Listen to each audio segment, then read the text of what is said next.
Thank you, Beata, and thank you in particular for inviting me to be the first presenter at this conference. The paper I'm going to present is based on research that we did into the product life cycle of mobile phones as a case study looking at sustainability in the electronics, in the production of electronics. The research was led by Maya van der Velden from the Department of Informatics at the University of Oslo. It involved field work, not least by Maya, and partners at the University of Ghana. In Ghana, looking at the end of life of electronics and informal recycling and disposal of e-waste. It involved consultations with stakeholders from the electronics and in particular mobile phone industry, as well as civil society from Asia and Africa. So around each particular problem or manifestation of unsustainability, there are laws that interact with other key regulators.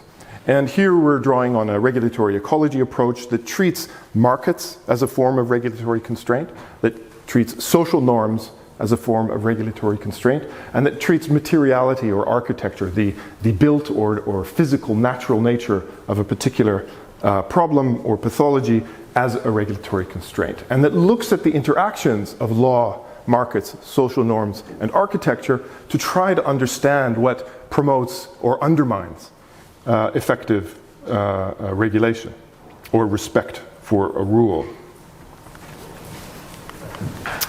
So that's actually a quote from our paper. We kind of like it, which is why I started with it. Whoops. Okay, something happened here. Yeah. So if there aren't exactly gaps, there are pretty clearly sources of resistance. And this is the conclusion of the paper that we submitted, which identifies these four sources. And these are basically these regulatory disjunctures, business models, technology design, and marginalization. This is what I'm going to talk about today. And they arise from the interactions of those regulatory ecologies around the hotspots that we identified.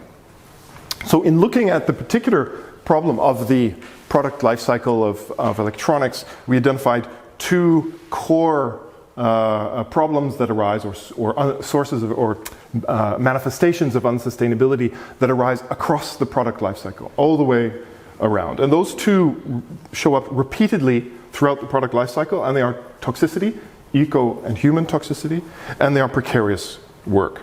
And so we identified these hotspots, and in our research we went in and looked at the regulatory ecologies around each of these hotspots, seeking to identify sources of resistance to regulation.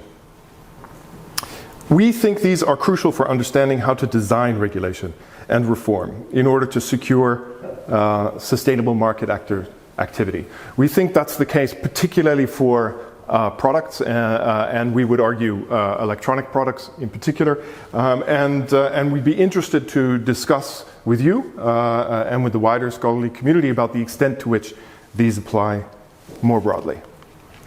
So I'm going to get into describing some of the research. First, a bit of a justification about why mobile phones. The main reason has to do with the fact of simply the widespread nature of mobile phones. They're a particularly good study to look at something that is frankly all over the place, that we all use and have. There are over 5 billion mobile phones out there. There's more than 1.4 billion phones introduced to the market last year. So there's more phones on the planet than people. They're very good also, so they're a really good product to focus on in terms of widespread use. And secondly, of course, they are representative as kind of mini computers, they are representative of the developments in electronics sector more broadly.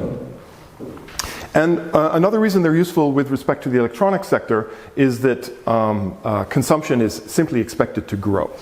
the whole introduction of 5G capacity is based on this piece of technology, yeah? And increasing the importance of this piece of technology for our lives. So mobile phones with the new 5G networks are going to be more important than they ever were before. They're going to be used in more tools, as tools in more different kinds of activities than ever before. And they represent, I think, a development in terms of the technology that's going to be reflected in other aspects of electronics, not least the Internet of Things, where everything you have, from shoes to basketballs to fridges, are going to be connected in some way or another to the internet, are going to be operating wireless systems based on the kinds of components that are also in mobile phones. So we felt that they were a particularly good case study with which to look at.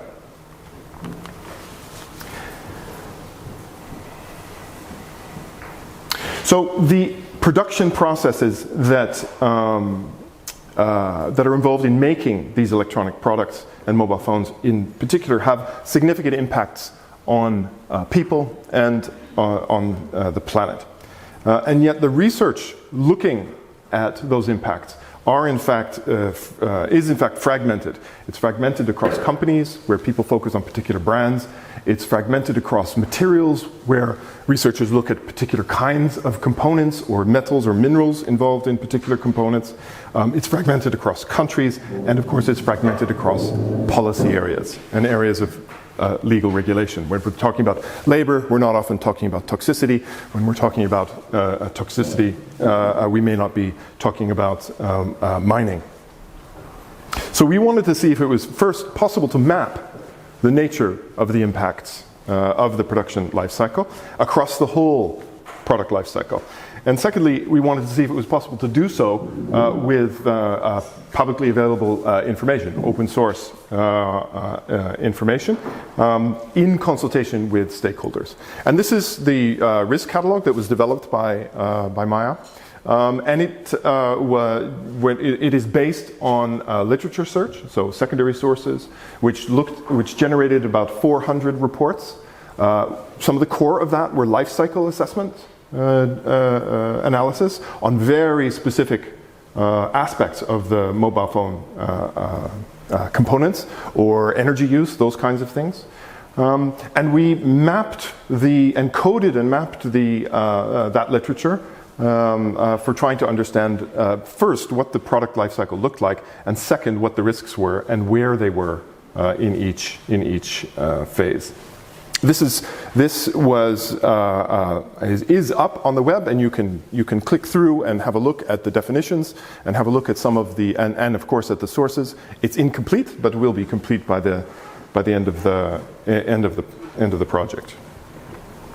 And we checked this from the very beginning and several times during the course of the project with our stakeholders. Did this make sense? Did this represent what they knew? And we added to it based on that inputs, added both in quantity and quality in terms of the analysis. So just to look at, and just very quickly, I think it's pretty clear from this risk map where the hotspots are. Yeah? Resource extraction, manufacturing, and end of life. And I should say that we defined use, we excluded use, because once you're into use, you're into the entire range of internet functions. Yeah? So we could have decided to look at that and look at, for example, carbon footprint of server use, which is huge. But we specifically decided not to look at. We generated quite a bit of hits and in the literature, but felt that to do that would actually get away from the core focus of the project, which is not so much use, it is actually on the production of the artifact, of the phone. And so those were our hotspots: resource extraction, manufacturing, and end of life. And I can get into the hotspots methodology, but I think it's a little bit to the side. It's a very simple methodology that weights the risks in particular across the whole product life cycle. Was developed for the United Nations Environment Program published in 2018. So this is actually one of the first times we applied it. So I'm going to go through just quickly the nature of the hotspots. And as I mentioned before, precarious work and toxicity we found at each phase in each of those hotspots. We found it in mining, both artisanal mining, as you see here, as well as large-scale mining, the toxicity of the chemicals released in the mining process, the prevalence of child and forced labor and conflict financing involved in the production of tin, tantalum, tungsten, and gold. We found it in the manufacturing phase, in the use of chemicals, in the production of chips and circuit boards, and in fact, often these extremely,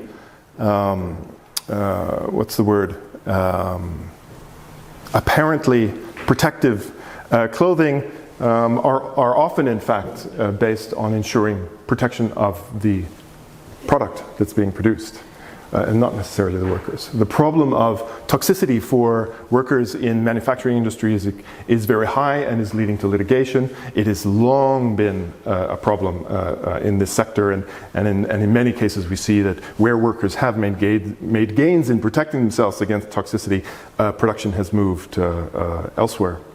But we also found, of course, the aspects of precarious work with respect to temporary migrant labor, anti-union activities, and wage theft. And then in the end-of-life phase, you see toxicity released by the practices of recycling and reuse in countries without proper systems for e-waste recycling, so informal recycling. Here, a picture that Maya took in Ghana. And we found, of course, the prevalence of informal labor, including child labor, low wages, poor health and safety protections, migrant workers. Very, very similar to actually the extraction phase.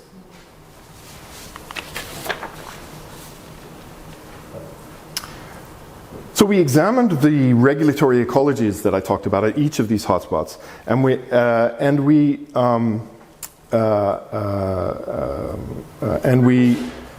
looked at the interactions of the various modes of regulation. Again, law, social norms, markets, and architecture. And what we found across all of these were what we decided to call sources of resistance. And I'm going to run through these not exactly in that order, or maybe in that order. Let's see. No, I'm not exactly in that order. First, business models. Business models in particular that foster, and again, we're trying to understand the ways in which these interactions of modes of regulation on these hotspots generate unsustainability, yeah? So what's the problem with business models? What are the kind of pathologies that they generate? They foster decision-making that rewards regulatory arbitrage, that rewards evasion and avoidance for the kinds of rules that would protect workers. They reward increased consumption, decisions that around increased consumption, and we see this the way in which phones have become fashion. Yeah? The way in which technology has become an integral part of our fashion sense. They reward the race to the bottom more generally, in particular with a search for low cost factor inputs. They reward brands that really pressure their suppliers in order to ensure that costs are at an absolute minimum, which of course ensures that they capture most of the value, but generates risks for workers on the ground. And they reward the ability of those brands and lead firms to manage risk through regulatory arbitrage, as I said.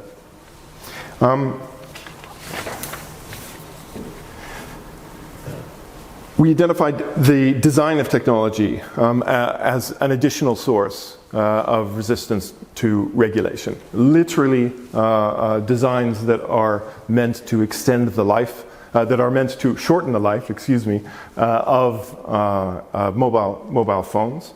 that are based on and thereby to increase consumption, that are based on inbuilt risks in terms of toxicity in all phases, and that externalize the health hazards.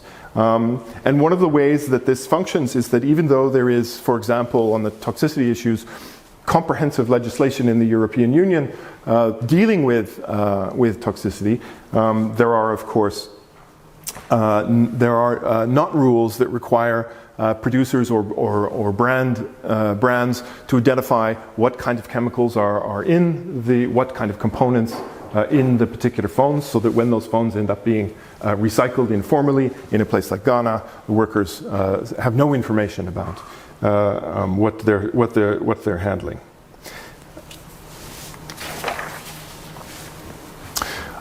These, I think, for some of the lawyers in the room, are probably one of the more obvious points.